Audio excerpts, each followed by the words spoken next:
Welcome and thank you for your interest in the NFRC 703 research program. The NFRC 703 research program. The purpose of today's recording will be to provide a brief explanation of the scope of the program and to describe what changes were introduced and why they've been implemented. Once the presentation is completed and you have any questions, you may submit them to me at klauder@nfrc.org. For those that have not attended an NFRC meeting when a research request has been submitted for committee approval, or you may just be unfamiliar with the NFRC that has a process for requesting research funding, today you will learn that the NFRC 703 document describes the process for submitting requests for proposals to obtain research funding.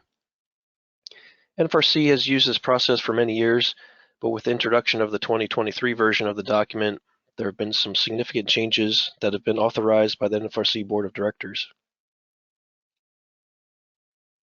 So why are program changes being implemented? The research process and manual have not been updated in several years. As a result, many challenges for research requests have been presented.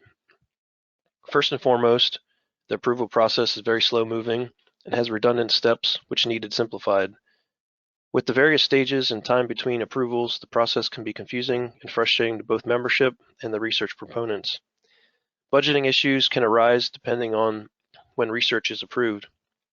Maintaining the old process could result in delays of technology to the marketplace, especially with NFRC rating procedures. Therefore, it's necessary for the changes to be implemented.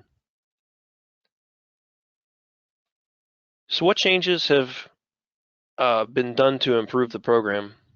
The process has been simplified with the reduction in redundant approval stages and ability for approval or denial of research requests to occur more frequently. Priorly, research could only be approved twice a year during spring and fall NFRC membership meetings through subcommittee, committee, and board action.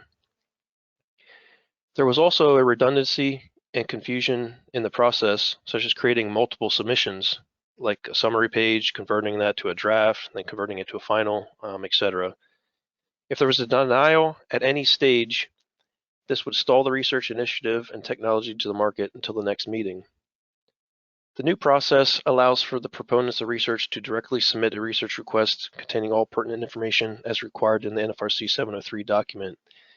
This resulted in creation and introduction of the Research Innovation, Sustainability, and Technology Advisory Group, also known as the RISTAG, which now governs the program.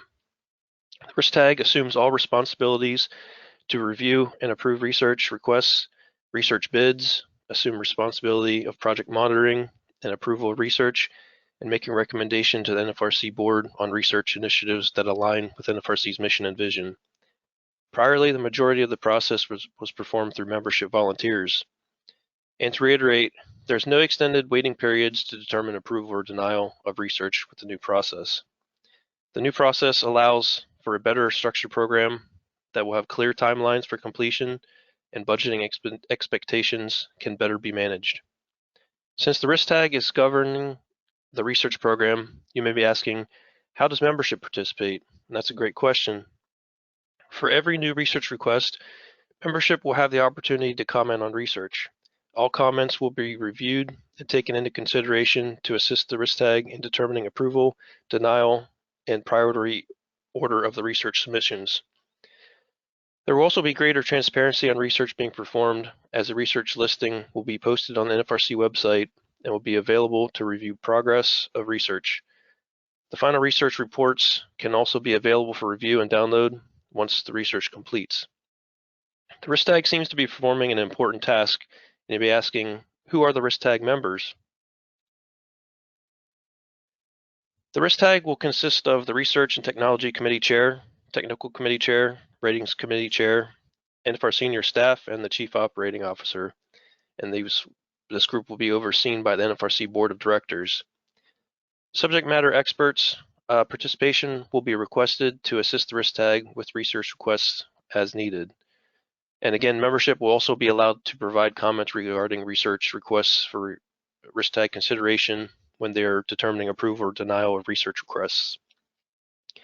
The goal of the RISTAG will be to provide independent and consistent review of research requests through these designated representatives.